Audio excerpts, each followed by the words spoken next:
But we're back to Hebrews today. So where are we in Hebrews? I know when you take a break, you can never remember. So here's where we are in Hebrews, somewhere right about in... we're in 8. Okay, we're in 8. And we will finish this before the summer arrives. We're in chapter 8.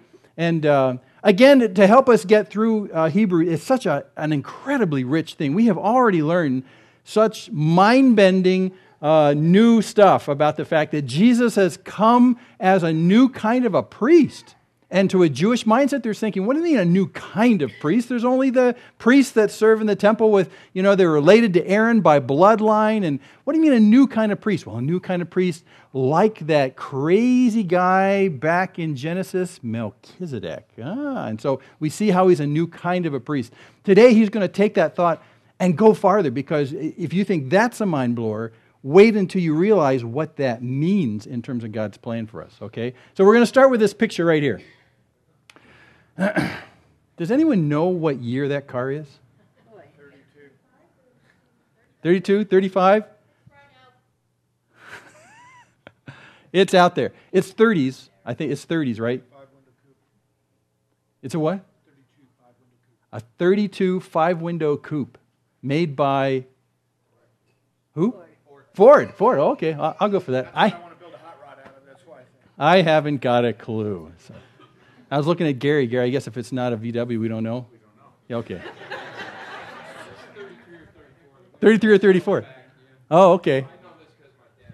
Oh, that's cool. Well, anyway, that's not the debate. I just didn't know when I looked at it. Especially when you go in the Midwest, you find a lot of them growing in fields like this. It's kind of interesting.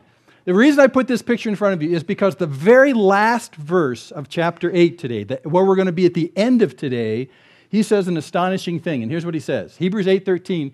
When he said a new car, he has made the first obsolete. But whatever is becoming obsolete and growing old is ready to disappear.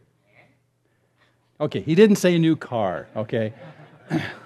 What he said actually was a new covenant, okay? He says, when he said, that's God speaking, when God says a new covenant, he's made the first obsolete, but whatever is becoming obsolete is growing old and ready to disappear. So in chapter 8 today, we're going to talk about something that looks like a rusting car, in a sense. It's old, it's getting ready to fade away. It got parked in the field behind the barn, and it's getting ready to just fall into a bunch of rust, okay? So it's going obsolete. Well, what in the world can you find in here that's going obsolete? This covenant thing. A covenant thing. Oh, so what's a covenant? A covenant, just really easily, this is how I think of it. A covenant, because we've got a picture of a car right here, is the vehicle of God's promises to us. God has made promises to us for our good, for our well-being, and the covenant is just another word for that promise. In fact, when they first put together the English Bible, they had the Old Testament and the New Testament. Really, they were using the word covenant, the Old Covenant and the New Covenant. Now, it doesn't quite split like that, but it's sort of close. So a covenant is sort of like a vehicle for the promises of God for our best. And he's saying that the first vehicle is starting to get rusty and go away, and it's going to be completely replaced by a new vehicle for those promises. Really? That's how radical this whole thing with this priest is. So let's take a look and see what he says in chapter 8. Now, you can replace cars with better cars. And this is a...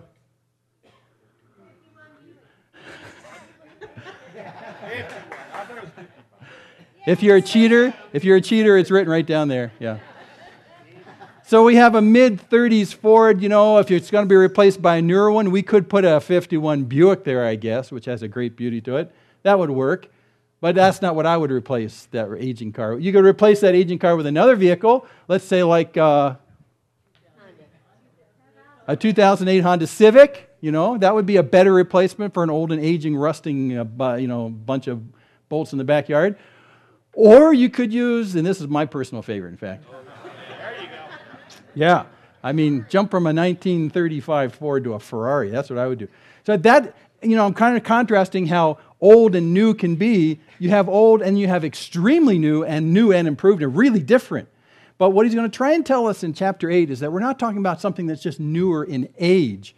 We're talking about something that's so new, a vehicle that's so specific from getting us from point A to point B in the promises of God that you got to think, you got to think even without your wheels being on the ground. You got to think about something like this. This is so different in terms of what he's trying to say about this covenant. God's promises to us have not changed, Old Testament to New, but the vehicle, in a sense, that they're being conveyed through are radically new. Not just a car with four wheels on the ground, something completely beyond what you've ever thought of before. Just completely off the ground, okay? So I want you to do that. Say, okay, I got to get away from thinking of cars. I got to think of something maybe that flies. And then you're getting close to what we're going to look at. This brand new covenant he's talking about. Okay, so let's find out what he's talking about. This is his logic. I'm going to review his logic before we actually look at it. He's going to first talk about the fact, and he's done this before, that we have an old high priest. The old high priest who went into the temple, who offered sacrifices on behalf of the nation of Israel for sins. Remember those guys? Genetically, ancestors, descendants, of Aaron, of the tribe of Levi. Very specific. He had to be that way.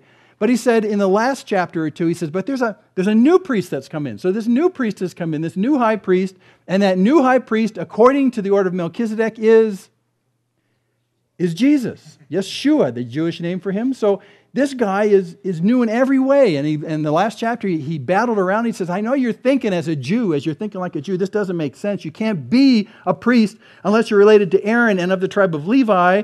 And if I think about Jesus, he came from the tribe of Judah. So he can't be a priest, according to Jewish law, unless you're from Levi. And he makes a point about the fact, well, he's not, you're thinking too constrained. He is a priest, but a whole new kind of priest, like Melchizedek, to whom Abraham, the father of our nation, paid tithes to this priest before the nation was even started, to Melchizedek. So Jesus is he's like a priest, way off the chart, different than all the rest, and actually obsoletes that priesthood even. Interesting. That's the point he just made. But now he's going to extend that logic. If we have a new high priest, look at the consequences. There was also in the past an old tabernacle, an old temple where these guys did their sacrifices. If there's a new high priest, that presumes then that there's also, in a sense, a new tabernacle, a new place for Jesus as this priest to do what he does. And also the old priests had offerings that they did, the blood of bulls and goats and doves and stuff like that. Well, if these things are new, then maybe there's a new offering as well that this priest does. And then finally, if all this is put together, we realize the old priest did it by a law called the Old Covenant, where God said, do it this way. Here's how you do it. Well, if there's an old covenant, then with all this new stuff, there must be a new covenant. So that's where he's going to go today. He's going to go through this logic. We already looked at the new high priest. But what does it mean in terms of the other stuff? And he's so excited he can barely get the words out like me to try and illustrate where we're going with this. So here's where he goes. You ready? Hold on to your hats.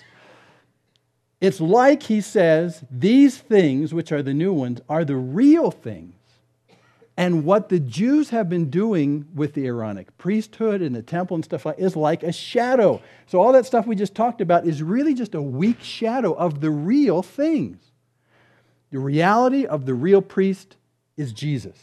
The Aaronic priests were a shadow. The reality of the real tabernacle and the real temple in heaven, the one that you saw in Israel and Jerusalem, is just a weak shadow of that. And he's going to give some reason to think about that. The things that they did in terms of the offerings there, the shedding of blood on the behalf of those who sin, that's a weak shadow of the real priest who shed his own blood for us. See that? So in a real sense, the entire nation of Israel is a gigantic metaphor. Real, very, very real, but a metaphor to let us know about what the real realities are. Okay?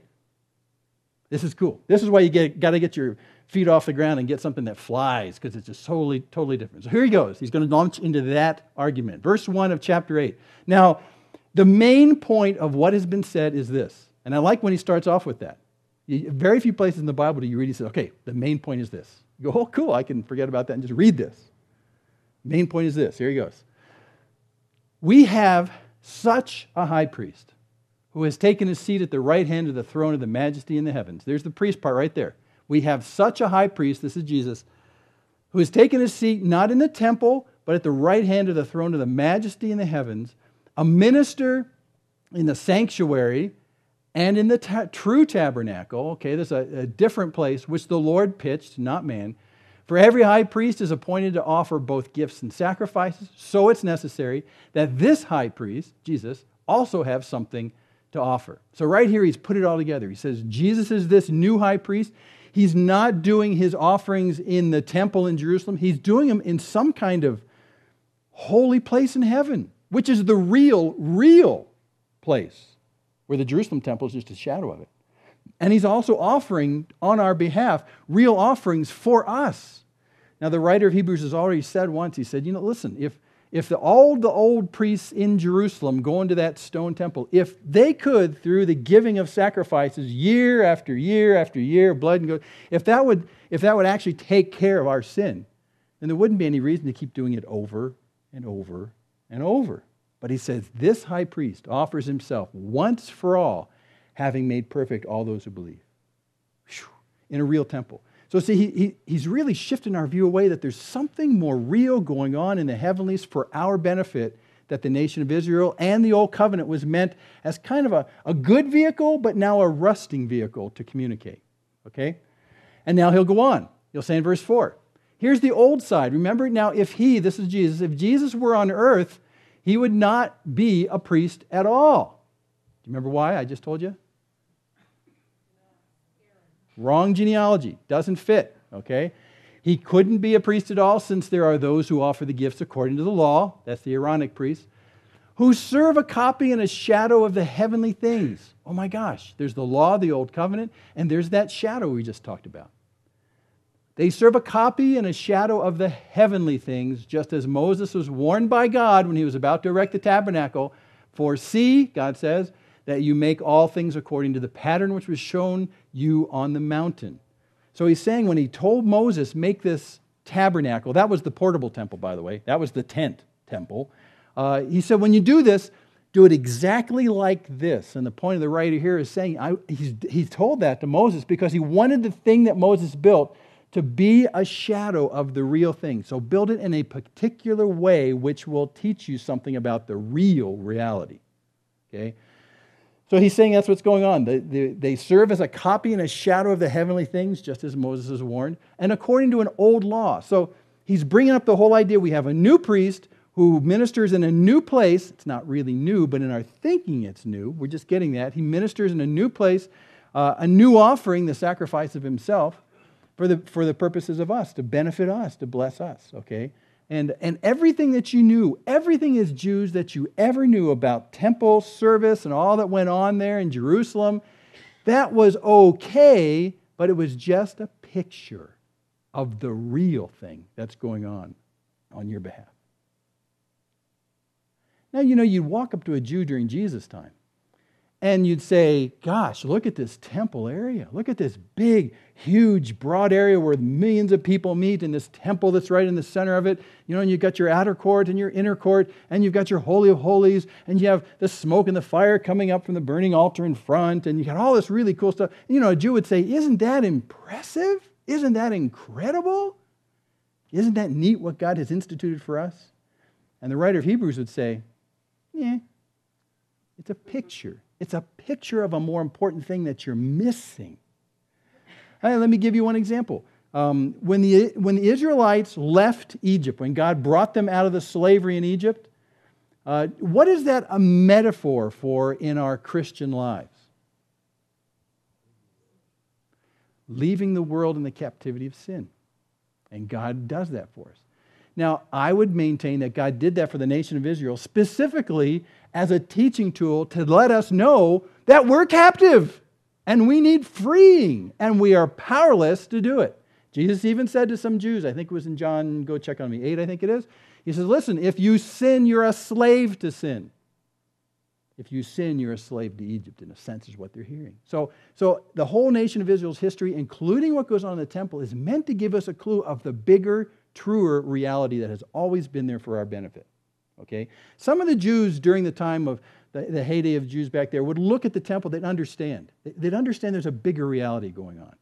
You hear about David writing in a psalm, and he says, God, I understand that offerings are not what you really desired from this sin. You desire a broken and a contrite heart. So some people caught it. They caught that the fact this vehicle during that time said the right thing to them in that context. But now that we have the Messiah come in Jesus, this high priest, he's saying that vehicle is kind of running out of gas. You need to park that and go to the true reality, which we can now understand. That's what's new about this. Okay, there's a better covenant and a better promise. So verse 6, he just blurts right out. Hey, listen, but now Jesus, he has obtained a more excellent ministry by as much as he is also the mediator of a better covenant. What? Which has been enacted on better promises. What? Now, I say what because that's what a Jew would say. What do you mean? We've got God's covenant through Moses to us. You're talking about a better promise? A better covenant? How can it be any better than what God's done for us? That's what God told us. And we've been dutiful, kind of dealing with that and obeying it. What do you mean a better? What are you talking about? At this point, I think a Jew who's reading this, they'd kind of throw the book on the table and stand back and say, whoa, what do you mean a better? We're right on the edge of blasphemy right here. How can it be better? So I want to challenge you just for a second. We're going to take a thinking break. A better covenant? How would you improve God's promise to mankind? And let me tell you basically what God's promise to Israel at the time was. He said, when I take you out of Egypt, you will be my people, and I will be your God. He says in other places, I will provide for you. I'll give you vineyards that you didn't plant. I'll give you fields that you didn't plant and you didn't cultivate. I'll give you houses that you didn't build.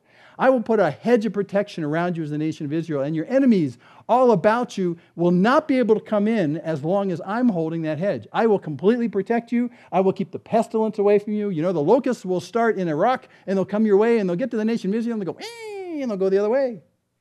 Being a little silly, but that's really what he was saying. I will provide life for you in this land if you'll be my people and I'll be your God. Now tell me, how do you make it any better than that?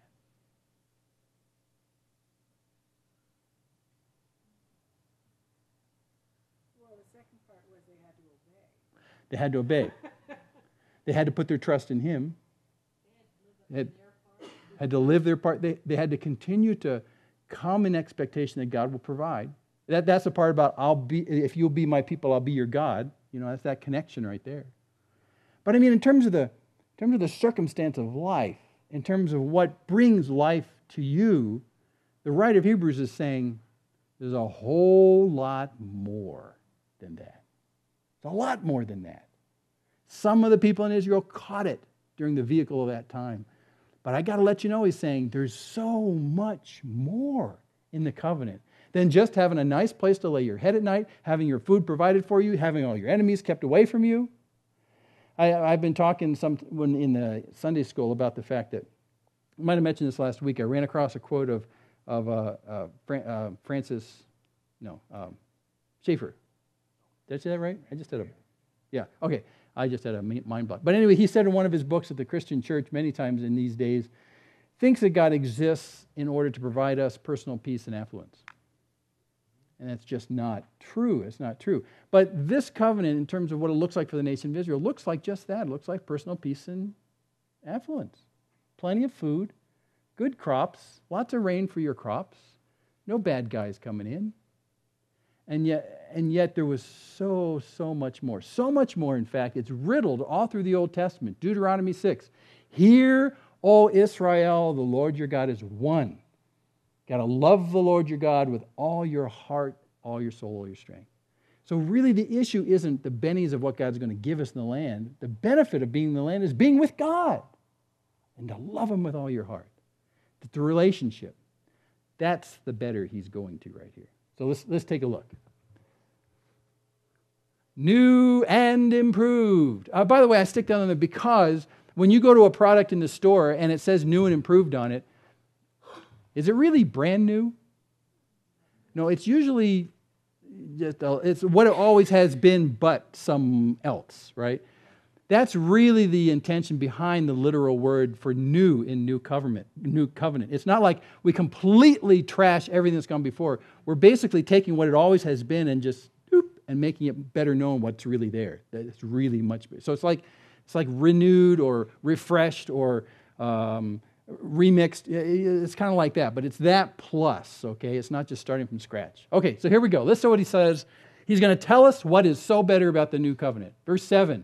For if that first covenant had been faultless, there would have been no occasion sought for a second. For finding fault with them, he says, And what he's going to do in this section is he's going to quote Jeremiah 31 for us. I'm going to hold off looking at that for a second. And at the end of quoting Jeremiah 31 for us, he's going to say this. Therefore, when he said a new covenant, he's made the first obsolete, but whatever's becoming obsolete and growing old is ready to disappear. That's our rusting car line right there, okay? So now, in the middle of this section, the drum roll starts. People hold their breath. They skirt up to the edge of their seat and they say, what is so better about the new covenant? And he opens Jeremiah 31 and quotes for us right here in this book. Jeremiah 30, Jeremiah the prophet. Here we go. This is what he's going to say. This is incredible. What's so good about the new covenant? Behold, days are coming, says the Lord, when I will effect a new covenant with the house of Israel and with the house of Judah, not like the covenant which I made with their fathers on the day when I took them by the hand to lead them out of the land of Egypt. For they did not continue in my covenant, and I did not care for them, says the Lord. Now, that's the part about them not really believing and dying in the desert as a result. He made a promise to them. Be my people, I'll be your God, we'll get there, I give you the promised land. But they reneged, and so they died in the desert. Verse 10, for this is the covenant that I will make with the house of Israel after those days, says the Lord. Drum roll. What's so good about the new covenant? Why is it so much better? Is it a 51 Buick, or is it a jet? Here we go. Hold on to your seats. I will put my laws into their minds, and I will write them on their hearts, and I will be their God, and they shall be my people. The beginning of the change. What's so better about it? It's not just living in the land with peace and tranquility. I'll summarize on the right as we go along here, the new and improved part of this better covenant. The first thing he says, I'm going to put their laws into their minds, and I'll write them on their hearts. Where was the law in the old covenant written? Remember Moses? The tablets that Charlton Heston hoisted up to the top. No, I'm just kidding again. Moses went up and got these, the law was written on stone. And it was and expanded externally on papyrus and stuff like that. It was external. Really, the whole idea was God said, I want to tell you what righteousness looks like, what the old covenant looks like, the promise and your part in that promise. But it was all external and applied externally into the internal part of people. Thou shalt not kill. Okay, I guess I can do that. Of course, Jesus redefined that and said, even if you hate, your heart is killing, it just hasn't had a good opportunity yet. Okay, so Jesus did redefine this. But by and large, he's saying, God gave you this old covenant written externally. Now he says, I'm going to write it in a new place, in this new covenant. I'm going to write it in their minds and their hearts. Now, how's that different?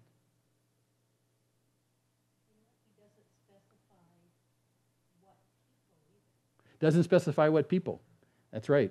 As we read through the rest of the New Testament, what he'll say basically is that it's anyone who is a son of Abraham, which is not just a Jew. Abraham became a follower of God because he believed. And so Paul makes it very clear that's even for us. But here's the issue. What's on your heart today? Well, things that trouble you and also things that delight you. You set your heart on things, Jesus says, and where your heart is, that's where your treasure is. So your heart is really the anticipated thing, the thing that you love, the thing that you drive toward, the thing that you think brings life. And what the writer is saying here, what God is unveiling is that there's a day coming when my people will be people on whom I have written my law on their hearts, the things that they love and desire, and even on their minds. They'll walk around saying, I'm just, and I love justice because God loves justice. It's on my heart as well. There's something about me, written in me, that's like God in that sense. I'm not just because I'm supposed to or because I ought to. I'm just because I love justice. What does the Lord require of you? One of the late prophets says, to do justly and to love mercy and to walk humbly with your God. So a change is coming. A change is coming. The people of God won't be people who take God's laws in that sense and impress them on their hearts. These will be people who the law of God itself will be written on their hearts and it'll kind of come out of them in their actions and in what they say. They'll love these things. The writer of the Psalms did this already. When you read Psalm 119, the law of the Lord, it's like, he says it's like honey. It's sweet. I just love it. I set my heart on it, my mind. How do you keep yourself from sinning? By continually immersing yourself in the law of God. There's something very internalized he's trying to get at, both in what you understand and what you love about God's promises to you, and about righteousness, and about pursuing good, and about pursuing him. Radical change. Radical change. Okay? And then he says, number 2, shift your eyes down here. Not only will I write it internally, I will be their God and they shall be my people. There's a mutual belonging that goes on here. And this phrase is not that new. It is the repeated phrase. It's the core of the covenant between man and God that you see repeated over and over and over from Genesis and on. God's simple covenant for all mankind, if you could take all the promises and squeeze them down to one vehicle, it would be this. If you will be my people, I will be your God. But the problem is, all we like sheep have gone astray, and each of us has turned to our own way, which means we said to God, no thanks. And that's sin. God says, I want you in a relationship with me. I want you to be my people. I want to put my name on you. I want you to constantly come to me for what you need and to love me with all your heart and soul. I want you, so people would say, who is this person? That's a person who loves God. He is one of God's people. You can tell, right? So he's saying, that's right. You'll be my people. I'll be your God. It's definitely a mutual belonging. You ever heard someone who wants to introduce about the gospel, about Jesus to someone that started with the phrase, do you know my Jesus? My Jesus? I'm his, he is mine. That's what we're talking about, mutual belonging. This has been God's plan since the beginning of creation, is that mankind as his creation would voluntarily say, I want to be yours. Now, do you know any other human relationships on planet Earth that act metaphorically like that? Marriage. He created marriage to give you a clue about this. And when you have a marriage ceremony, you don't just have the bridegroom making a vow to the bride. They make a mutual vow to one another. And basically in their vows they say, I'm yours, you're mine, we're together. We're a unit. We're together. One flesh. That's how God's trying to tell you that his desire for us is for us to be mutually belonging to one another and be one flesh. Be one with him. Jesus prays for us in John 17, I pray that they might be one with you like I'm one with you. That's been the whole idea since the beginning of time. The new covenant has an old vehicle in it. If you'll be my people, I'll be your God. That's always been the trick. I brought you out of Egypt as my people. I brought you across the Sinai as my people. But you got to the middle of the Sinai and you said, we don't think we want to be his people anymore because we think he's betrayed us and he's going to kill us out here in the sand. See that? They divorced God in the desert. And God said, okay, and let him die. Until another generation would come in and say, we want to be your people. We want to be your people. And then like a bridegroom ought to, he said, great, I've prepared this wonderful house for you, for us to live in. It's called Palestine. It's the promised land. It's very much a marriage relationship, this new covenant, which has always been the original covenant anyway. But we're seeing it in a new vehicle through Jesus.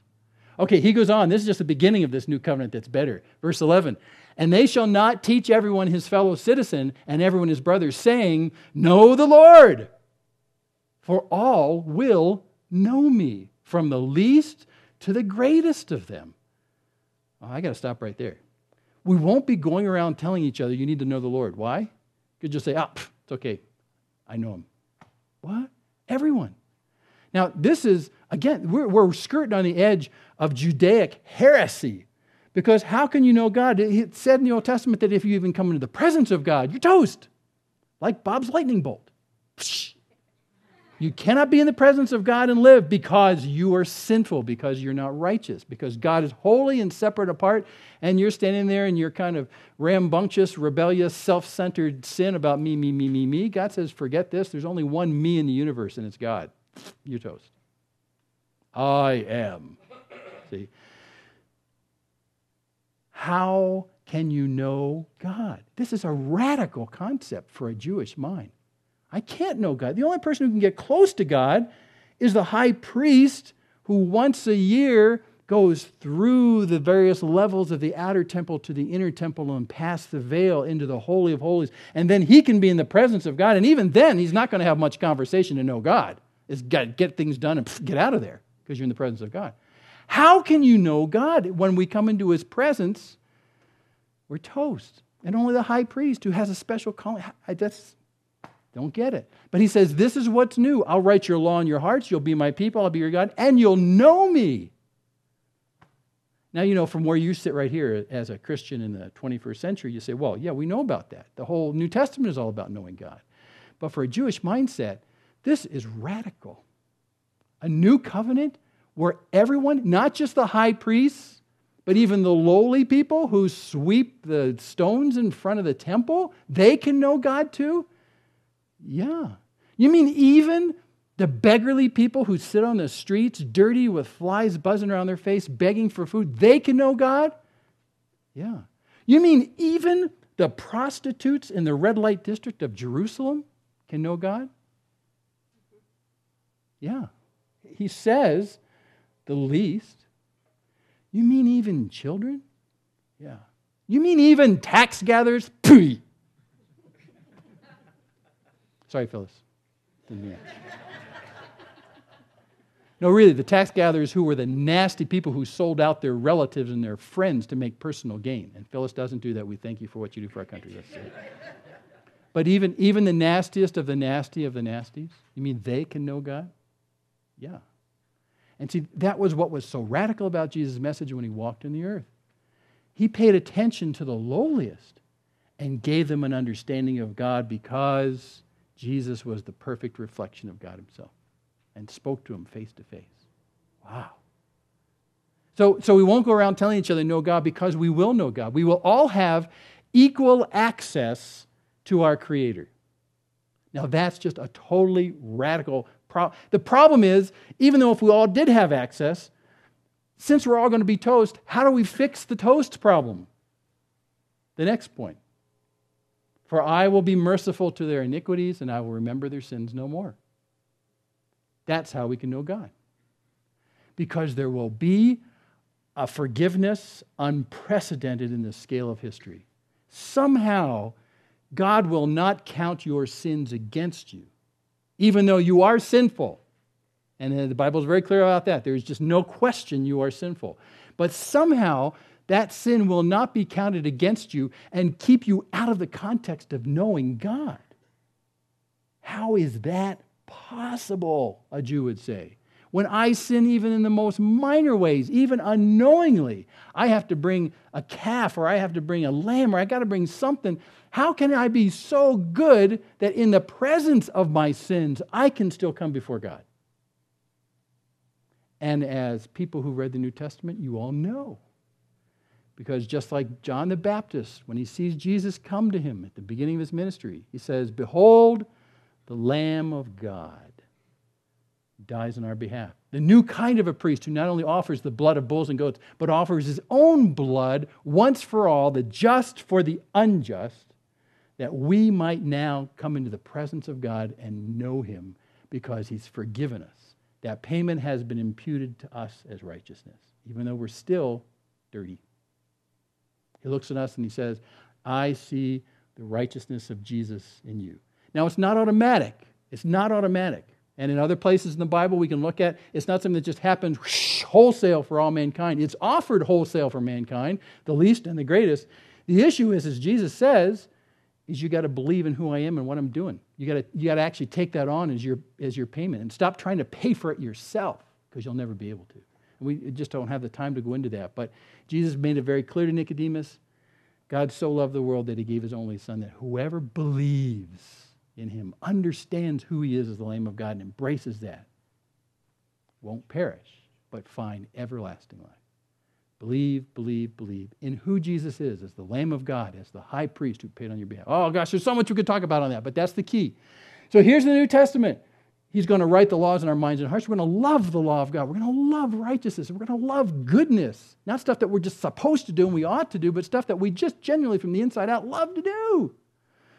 He's going to say it's better because it's a mutual belonging. This has been always the case, and we're just going to re-up this one. If you'll be my people, I'll be your God. It's a mutual marital type relationship between you and God. And then as a result of that, like when you have a marriage, you know each other. By the way, that word in the Old Testament means a certain kind of intimacy that always included sexual. I'm not talking about a sexual relationship with God, but what I'm saying is there is now a unique and utter intimacy that you share with another being that you don't share with anyone else, not even your spouse, that you share with God himself. Yeah, marriage is consummated. Yeah. One flesh, oneness. You'll know then. See? He's trying to tell you that's what he wants for you all along. And he's accepted you into this relationship because he's taken the initiative to pay the price of your sin and forgiven and forgotten. See what he says right there? And their iniquities I will remember, their sins I'll remember no more. I mean, it's like I can't even remember them. God is omnipotent, but you know what he can't do? He can't remember your sins anymore. I think that's just cool. Have you ever been in a relationship? Usually when you're dating, this happens. Or in the present day, if you live with somebody, but you're in a relationship and constantly, you're wondering if this is the person, is this the person? Oh gosh, I wonder if this is the person, one true person, what we call the matching sock syndrome. Is this the matching sock to me?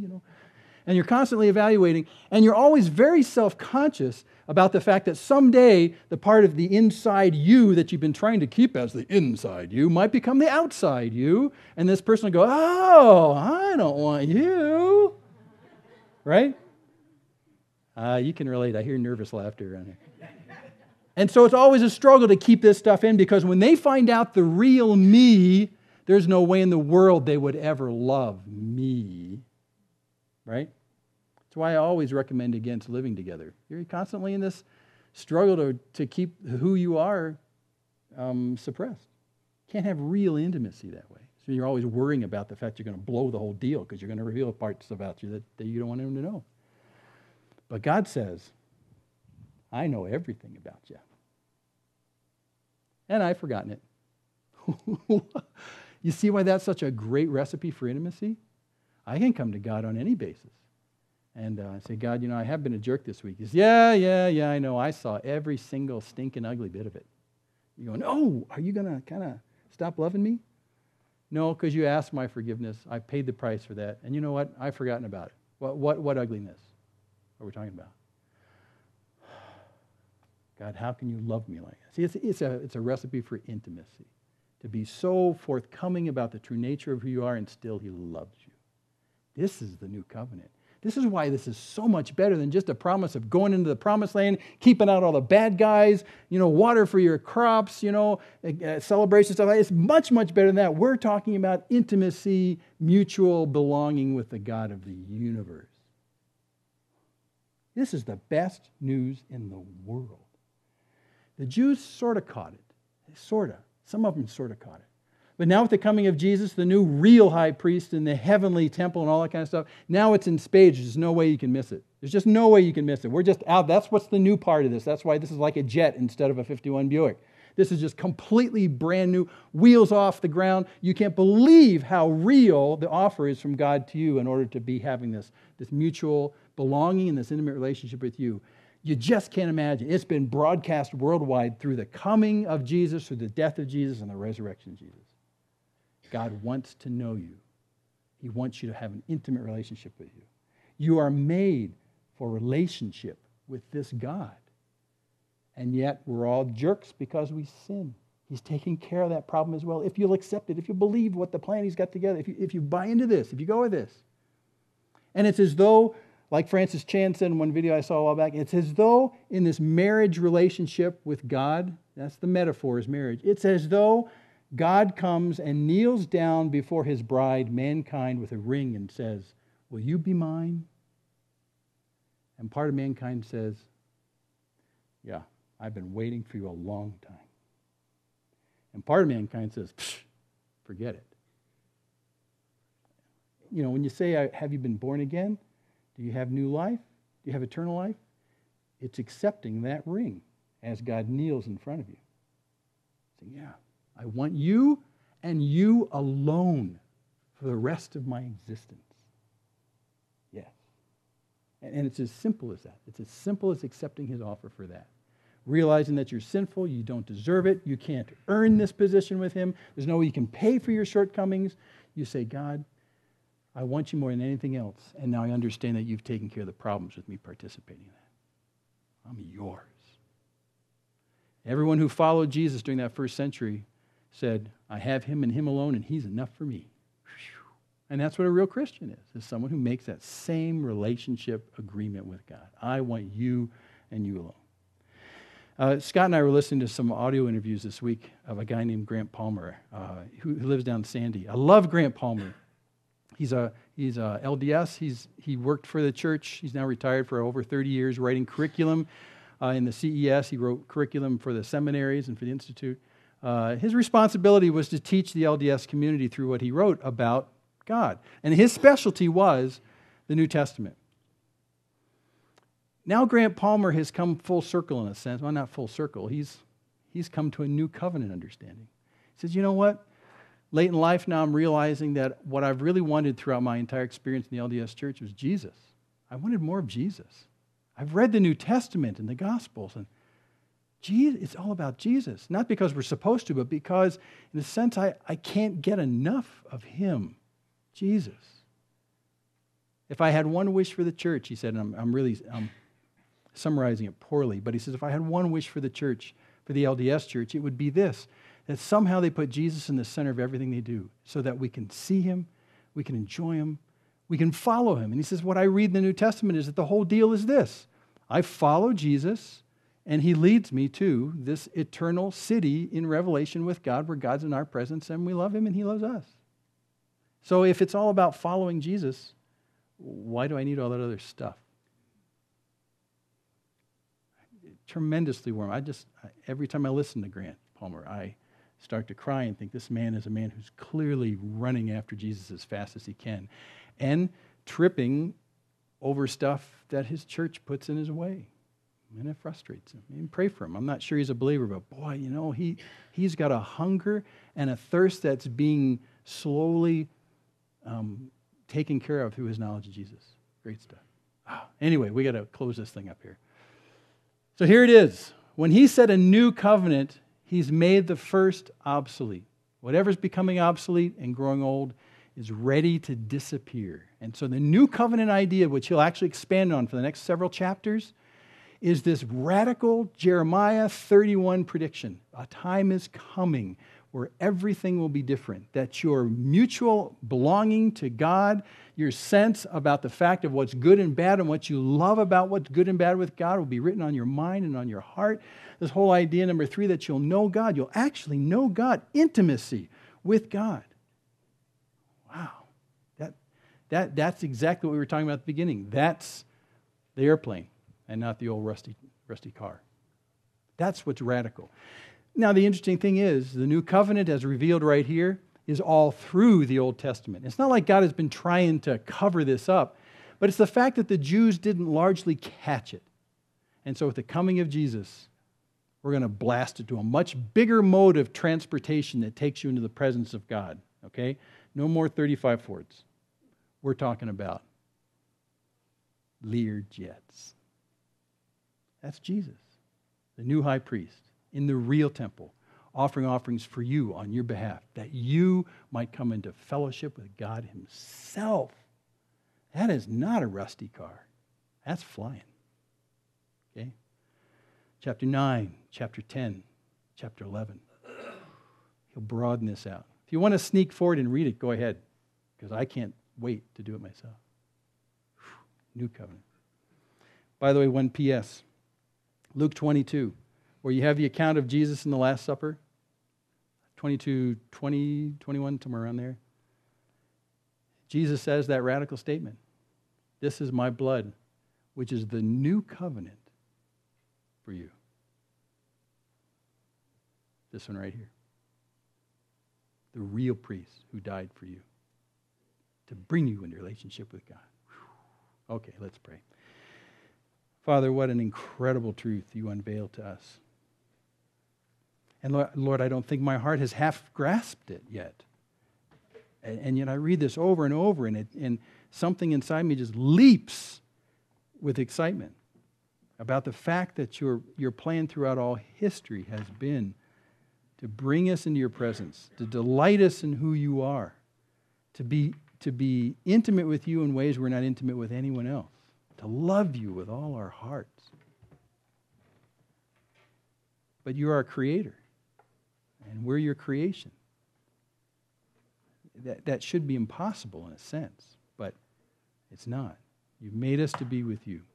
So God, I pray that as we go on past this point, as this radical new revelation of this plan on your part, this better covenant, this better promise, this real promise, might somehow start realizing in our hearts that it might drive us to run into your arms, or like it says at the end of chapter 4, to come before the throne of grace, that we might receive mercy and find grace to help in time of need. We can come to you. What an access, both for the least and the greatest.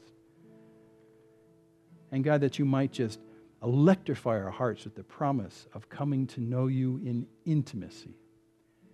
And Lord, for those that were here today, that this might be a brand new thing they've ever heard, who think that they're too dirty to be able to come into your presence. Well, that's true, I guess. But not too dirty to come in humility and say, God, I realize that all the things I've run after in my life just don't satisfy. They're not made for me. But you do. I'm made to be with you.